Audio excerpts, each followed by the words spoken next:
What happened to Otto Warmbier in North Korea? How long was he in a coma and when did he die?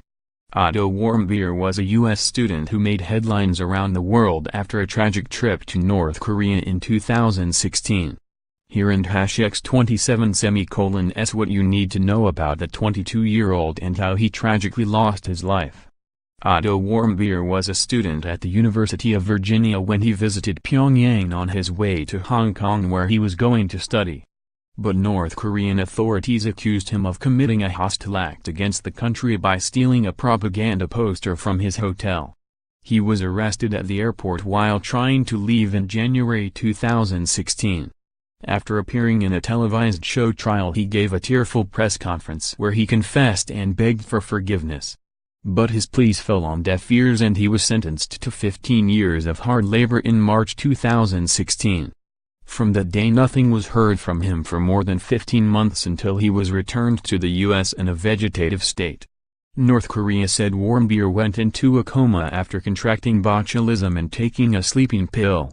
But his dad Fred said Otto was terrorized and brutalized during his detention. Mr. and Mrs. Warmbier told how their son came home blind, deaf, howling and jerking violently on the aircraft.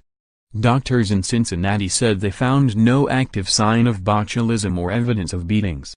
Doctors in the U.S. city said there were no broken bones or other signs of trauma but his brain damage was severe. A coroner and #X27:S report found no signs of torture and said his body was well developed, well nourished.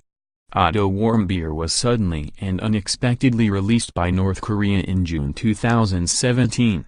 But his loved ones soon discovered the reason for his release was that he was in a coma. Doctors described Warmbier and #X27:S condition as a state of unresponsive wakefulness and said he suffered a severe neurological injury of unknown cause. Warmbier was in a coma from March 2016, according to his father. Fred Warmbier said, the day after he was sentenced, he went into a coma. But he said the family was not told until he was released more than a year later.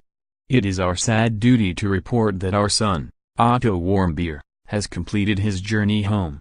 Surrounded by his loving family, Otto died today at 2:20 p.m., Monday, June 19. It would be easy at a moment like this to focus on all that we lost, future time that won and #X27:T be spent with a warm, engaging, brilliant young man whose curiosity and enthusiasm for life knew no bounds. But we choose to focus on the time we were given to be with this remarkable person. You can tell from the outpouring of emotion from the communities that he touched, Wyoming, Ohio and the University of Virginia to name just two, that the love for Otto went well beyond his immediate family. We would like to thank the wonderful professionals at the University of Cincinnati Medical Center who did everything they could for Otto. Unfortunately, the awful torturous mistreatment our son received at the hands of North Koreans ensured that no other outcome was possible beyond the sad one we experienced today.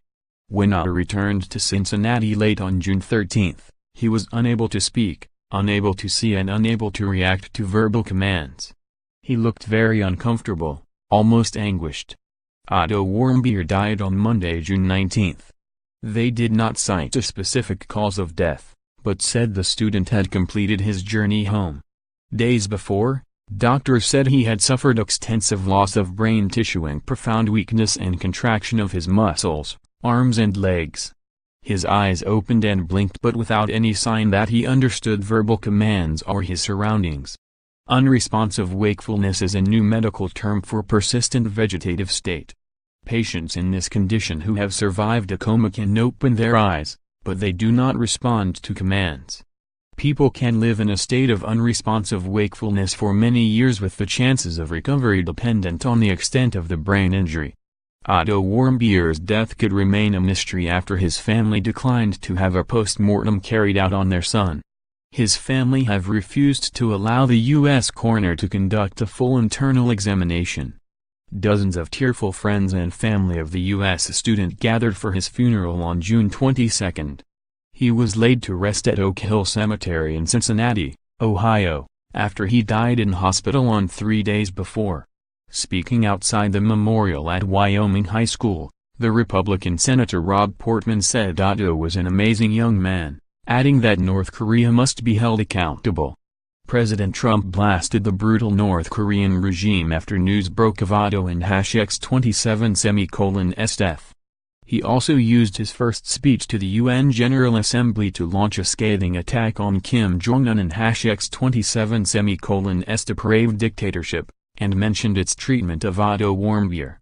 The president said, "We were all witness to the regime and X-27's deadly abuse when an innocent American college student, Otto Warmbier, was returned to America only to die a few days later." A week after his UN speech, Trump accused North Korea of abusing Warmbier, saying the young man had been tortured beyond belief. "Otto was tortured beyond belief by North Korea," Trump said on Twitter.